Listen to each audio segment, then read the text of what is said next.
Uttar Pradesh PGT TGT परीक्षा हेतु नागरिक शास्त्र व सामाजिक विज्ञान और भारतीय संविधान खंड के अंतर्गत 4000 प्रश्नों की श्रृंखला का यह चौथा वीडियो है। परीक्षा पुष्कर क्लासेज में आपका स्वागत है। चैनल को सब्सक्राइब कर लें, शेयर करें, लाइक और कमेंट अवश्य करें। चलिए शुरू करते हैं। पहला प्रश्न है, शब्द कोलेजियम का संबंध किससे है? पहला प्रश्न है कि शब्द कोलेजियम का संबंध किससे है? तो कोलेजियम शब्द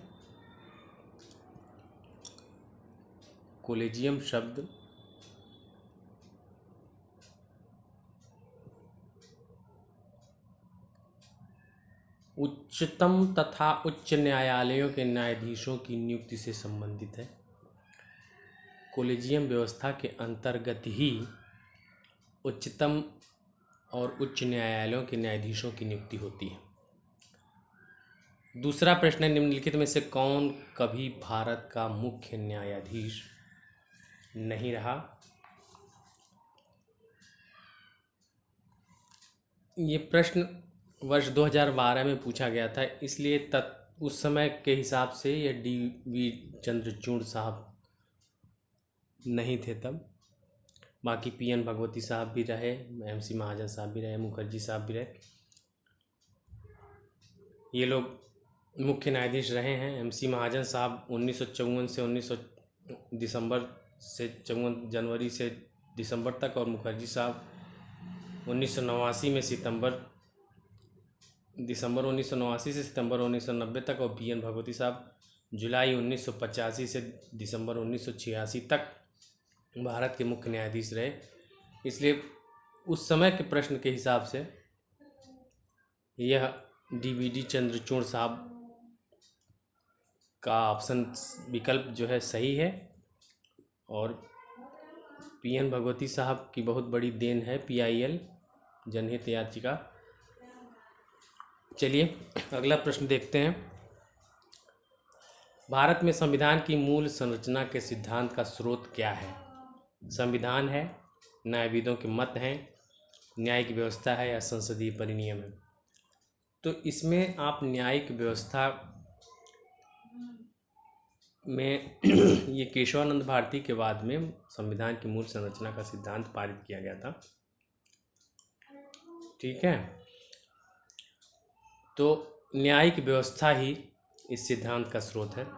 अगला प्रश्न है कि सर्वोच्च न्यायालय के संबंध में निम्नलिखित में से कौन सा कथन सही है?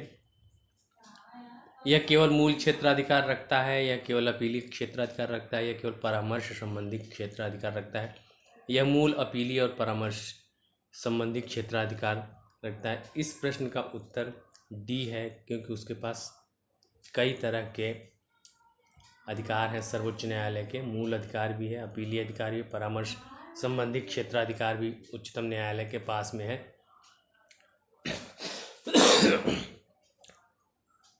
न्यायपालिका से संबंधित हमारा वीडियो जल्द ही अपलोड करूंगा मैं, जिसमें प्रश्नों का नहीं, सारी अनुच्छेदों से संबंधित जितने अध्ययन हैं वो हम लोग करेंगे। तो आप चैनल को सब्सक्राइब किए रहेंगे तो आपको नोटिफिकेशन मिलेगा। आइए अगले प्रश्न पर आते हैं। प्रश्न नंबर 5 है कि निम्नलिखित में से कौन से परमादेश का मतलब अक्षरशः आपका अधिकार क्या होता है? ये है। तो आप इसको देखिए, ये को वारंटो एक रीट होती है। मैंने वीडियो बना रखा है रीट के संबंध में, आप चैनल से उसको पढ़ सकते हैं। 5 प्रकार की रीटें जो जारी की जाती हैं, उसमें एक रीट है को वारंटो की, जिसका हिंदी में अर्थ होता है अधिकारपेक्षा। उसका मतलब ही होता है कि आपका अधिकार क्या है। अगला प्रश्न है कि निम्नलिखित में से किस रीट लेख का शाब्दिक अर्थ होता है दावा की वैधता की जांच पड़ताल करना? शब्दों का हेरफेर है, वो भी यही है, अधिकार परीक्षा ही है ये भी। दावा की वैधता का अधिकार का मतलब जब आपसे पूछा जाता है कि आपका अधिकार क्या है, तो फिर वहाँ आपके दावे की वैधता की जांच हो जाती है। अगला प्रश्न है कि भारत के संविधान में अधिकार परीक्षा रीट जारी करने का अधिकार है। यहाँ मैं स्पष्ट कर देना चाहता हूँ कि रिट जारी करने की पावर अनुच्छेद 32 के तहत उच्चतम न्यायालय और अनुच्छेद 226 के तहत उच्च न्यायालय दोनों को है। इस प्रकार यह प्रश्न सर्वोच्च न्यायालय तथा उच्च न्यायालय दोनों का है। अक्सर परीक्षाओं में अनुच्छेद 32 और 226 से संबंधित प्रश्न अवश्य पूछे जाते हैं। अगला प्रश्न है, निम्नांकित में से कौन सी याचिका अधीनस्थ न्यायालयों की कार्य पद्धति का परीक्षण करती है? अधीनस्थ न्यायालयों का मतलब होता है कि जो उच्चतम न्यायालय के अधिकार क्षेत्र के अंतर्गत जो न्यायालय कार्य कर रहे हैं उन पर कैसे उच्चतम न्यायालय या उच्च न्यायालय अपना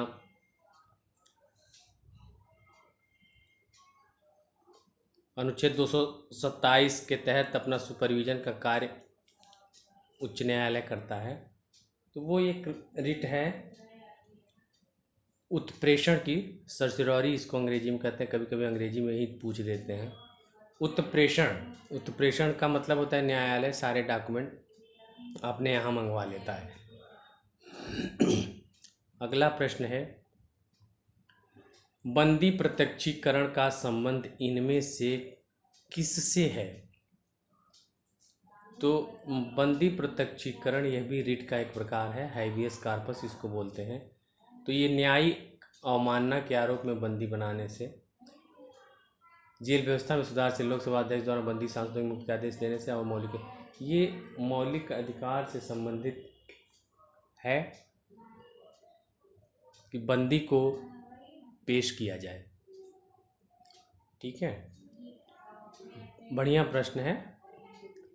अगला प्रश्न है, निम्नलिखित में से किसके कारण अनुच्छेद 32 तथा अनुच्छेद 226 के बीच का अंतर समाप्त हो गया? या इस प्रश्न को दूसरे ढंग से समझिए कि दोनों में कोई अंतर नहीं है। तो वो रिट अधिकारिता ही है, रिट अधिकारिता है क्योंकि दोनों में एक में अनुच्छेद 32 में उच्चतम न्यायालय और अनुच्छेद 226 में उच्च न्यायालय 5 प्रकार की रिट को जारी कर सकता है। ठीक है, अगले प्रश्न में आइए कि भारतीय संविधान तदर्थ न्यायाधीश की नियुक्ति की व्यवस्था करता है। भारतीय संविधान तदर्थ न्यायाधीश की नियुक्ति की व्यवस्था करता है सर्वोच्च न्यायालय में। ये भी प्रश्न रटने वाला है, बहुत ही महत्वपूर्ण प्रश्न है, इसलिए इस प्रश्न को रटने की कोशिश करिए। अनुच्छेद 127(1) के अनुसार यदि किसी समय सर्वोच्च न्यायालय के सत्र को आयोजित करने या चालू रखने के लिए उस न्यायालय के न्यायाधीशों की गणपूर्ति पर्याप्त न हो तो भारत का मुख्य न्यायाधीश उच्च न्यायालय के न्यायाधीशों से सर्वोच्च न्यायालय में तदर्थ न्यायाधीशों की नियुक्ति करता है। आइए अगले प्रश्न पर, भारत में सर्वोच्च न्यायालय में न्यायाधीशों की संख्या कैसे बढ़ा सकते हैं, किस प्रकार बढ़ाई जा सकती है? तो ये काम संसद का है। ठीक है, ये कार्य संसद का है, तो संसद के अधिनियम द्वारा संसद बढ़ा सकती है।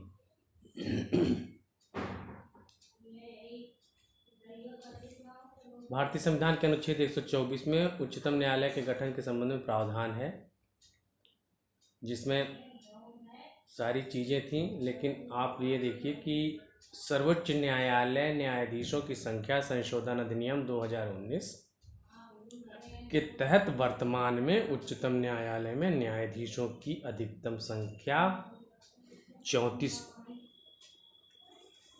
नियत है, जिसमें एक मुख्य न्यायाधीश होता है और 33 न्यायाधीश होते हैं। अगले प्रश्न पर आते हैं कि निम्नलिखित में से कौन भारत के राष्ट्रपति के निर्वाचन संबंधी विवादों का निपटारा करता है? ये काम सर्वोच्च न्यायालय का है, वही उच्चतम न्यायालय सर्वोच्च न्यायालय वही करता है। अगला प्रश्न है कि भारत का संघीय न्यायालय कब स्थापित किया गया था। भारत का संघीय न्यायालय 1937 में स्थापित किया गया था। ये प्रश्न भी बहुत ही महत्वपूर्ण है, क्योंकि कभी कभी डेट वगैरह जब पूछ लेते हैं, ईयर पूछ लेते हैं, तो महत्वपूर्ण हो जाता है, इसलिए इम्पॉर्टेंट है। किस अधिनियम द्वारा भारत में संघीय न्यायालय स्थापित किया गया? सीधी सी बात है, 1935 के अधिनियम द्वारा। और आप इस दोनों प्रश्नों को रिलेट कर कर समझ सकते हैं कि भारतीय शासन अधिनियम 1935 में व्यवस्था की गई। 1937 में बार बार मुँह से वो गलत निकल रहा है, 1937 में स्थापित किया गया। सर्वोच्च न्यायालय के मुख्य न्यायाधीश की नियुक्ति कौन करता है? राष्ट्रपति करता है। जहाँ तक नियुक्ति का प्रश्न है तो राष्ट्रपति करता है। निम्नलिखित में से किस एक वाद में सर्वोच्च न्यायालय ने कहा कि प्रस्तावना भारत के संविधान का एक भाग है? रिपीटेड प्रश्न है, बहुत पूछा जाता है। तो ये ऐसा केशवानंद भारती के वाद में सर्वोच्च न्यायालय ने कहा था।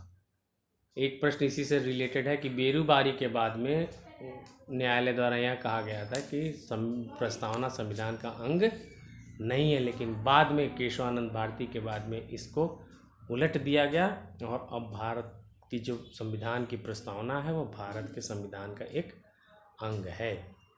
अगले प्रश्न पर आइए। संविधान समीक्षा हेतु बनाई गई नवीनतम समिति के अध्यक्ष कौन थे?